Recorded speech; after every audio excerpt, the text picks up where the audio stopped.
Ladies and gentlemen, welcome back with got to another have video. some Let's go. passion for the arena that you're going to develop and work in. Because otherwise you're going to be competing against people who do have passion for that, and they're going to build better products and services. You can't be a mercenary, you have to be a missionary.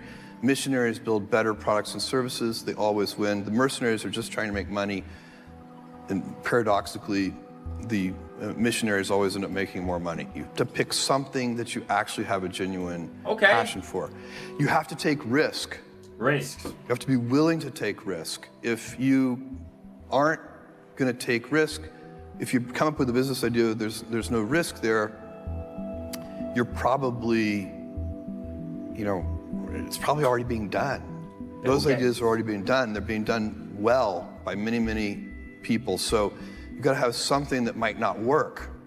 And so you have to accept that your business is going to be, in many ways, an experiment, and it might fail. And that's okay. That's what risk is. The good news is, at Amazon, we still take risks all the time, and we encourage it, and we talk about failure. We should be failing. Our failures have to grow with the company. We need big failures if we're going to be moving the needle. We need to have, billion-dollar scale failures, and if we're not swinging hard enough. Do you usually have a plan B? Do you have? I don't have plan Bs. I actually don't like plan Bs. I find plan Bs are, they defocus you from plan A. Plan B should always be make plan A work. I'm taking this back from Jeff now. Plan B is to make plan A work. That's it. No more plan Bs. Stress primarily comes from not taking action over something that you can have some control over. Okay. So if I find that some particular thing is causing me to have stress, that's a warning flag for me. What it means is there's something that I haven't completely identified, perhaps in my conscious mind, that is bothering me, and I haven't yet taken any action on it. I find as soon as I identify it and make the first phone call or send off the first email message or whatever it is that we're going to do to start to address that situation, even if it's not solved, the mere fact that we're addressing it dramatically reduces any stress that might come from it. So stress comes from ignoring things that you shouldn't be ignoring, I think in large part. So stress doesn't come, people get stress wrong. 20 years ago, I was driving the packages to the post office myself in my 1987 Chevy Blazer, dreaming that one day I might be able to afford a forklift. And the internet, that's 1995. And 21 years later, the internet is this gigantic thing, and there are many, many successful companies, and the entrepreneurial dynamism that you see on the internet is incredible. I went to my boss at the time, and I really liked my job, and I told my boss I was going to go do this thing, start an internet bookstore, and my wife I'd already told my wife, and she's like, "Great, let's go." And I said to my boss, I was going to do this. He's like, "This is a good idea." He says, "I think this is a good idea, but it would be an even better idea for somebody who didn't already have a good job." And that sort of made some logical sense to me, and he convinced me to think about it for a couple of days. So I went away, and I was really trying to get my head around how to think about this. And I think, for me, the right way to make that kind of very personal decision, because those decisions are personal, they're not like data-driven business decisions. They are, what does your heart say? And for me, the best way to think about it was to project myself forward to age 80 and say, look, when I'm 80 years old, I want to have minimized the number of regrets that I have. I don't want to be 80 years old in a quiet moment of reflection, thinking back over my life and cataloging a bunch of major regrets. And I think that regrets, our biggest regrets, in most cases, you can murder somebody, okay, you'd regret that. But in most cases, our biggest regrets turn out to be acts of omission. It's paths not taken, and they haunt us. We wonder, what would have happened? I loved that person, and I never told them. And then they married somebody else. So I didn't do this. Just do it. And so that's the frame of mind that I put myself in. And once I did that, once I thought about it that way, it was immediately obvious to me. I knew that when I'm 80, I would never regret trying this thing that I was super excited about and failing. If it failed, fine. I would be very proud of the fact when I'm 80 that I tried. And I also knew that it would always haunt me if I didn't try.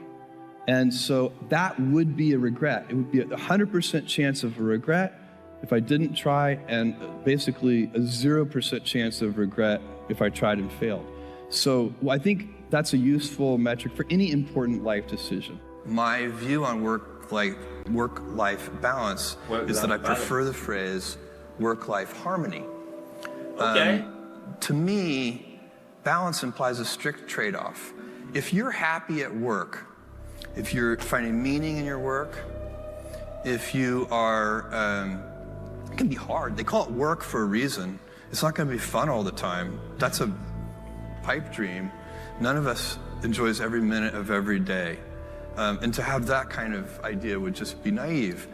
But there should be fun at work. You should be laughing. There should be moments of joy. And if you're getting energy from work, instead of your work draining your energy, then you're going to come home and you're going to be a better mother, a better father, a better wife, a better husband. That's very true. All of those things. You're going to want to take out the trash. And so, even before being asked, that's what's going to happen, Larry. She's going to say, who is this guy?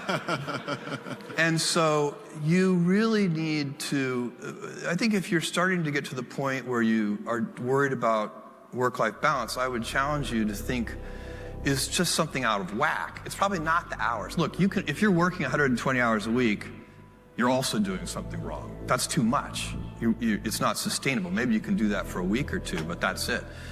But if you're working, 60 hours a week, that's completely sustainable for most people. And the question, if you're burned out by it, it's not the number of hours. It's you're doing something wrong. You need to figure out what it is, because you're going to take that home, and then your home life is going to be stressful, and then you're going to bring that back into the office. So it's going to be a negative spiral, and that spiral will also be a positive one as soon as you turn it around. If I have a new idea that I am in love with and I want to see it pursued, I do have to build support for it, just like anybody would, because you need very smart people to embrace the idea and move it forward. We have a framework in Amazon. It's one of our leadership principles. It's called disagree and commit. And that is extremely useful, because after you've discussed an idea, you do need to make a decision and move forward, and the whole team needs to really commit to that. When I really feel strongly about something and the team disagrees with me, I have a phrase that I like to use, which is helpful, which is, I want you to gamble with me on this. It's very different from phrasing that in a different way, because the truth is, when you're in a position like that where nobody knows what the right answer is, you're not saying, I'm right on this, go do this. You're saying, I want you to gamble with me on this, because I don't know if it's right either. I disagree and commit all the time. And I promise the people when I do it, very clear, I don't agree with this. I think it's probably not going to work, but I will never say I told you so, and I'm going to be on your team. I will do everything I can to make it work. I talk a lot about willingness to be misunderstood. That's a really important thing to have. If you're going to do anything new or different in the world, it is going to be misunderstood, sometimes by well-meaning critics, sometimes by self-interested critics. You'll get all kinds. And it's okay. It's all part of the process. The only way to avoid criticism altogether is to be completely conventional in everything you do. And so how do you respond to the criticism? What do you do? What's the right thing to do? Well, I think the first thing you do is you ask, are the critics right? You listen, you ask, are they right? Or even if they're not completely right, is there some piece of it that's right, that you can be inspired by? And then if you decide, by the way, that the answer is no, that you believe, you have conviction that what you're doing is the right course, then no force in the world should be able to move you. You should have a deep keel. But if you decide that your critics, that there is something, then you should change. And I give you an example from the early days of Amazon of one where we refused to change. We were small enough that most people didn't pay much attention to us or care about us. I'm taking you way back to like 1995, 1996. We pioneered this thing called customer reviews. And I got a letter one day from a publisher, a book publisher, that said, hey, you must not understand your business. You're losing sales because you're allowing negative customer reviews on the book detail pages. Why don't you just put positive reviews? And I thought about this, and I thought, no, he's wrong. We don't make money when we sell things. We make money when we help people make purchase decisions. It was a different framing.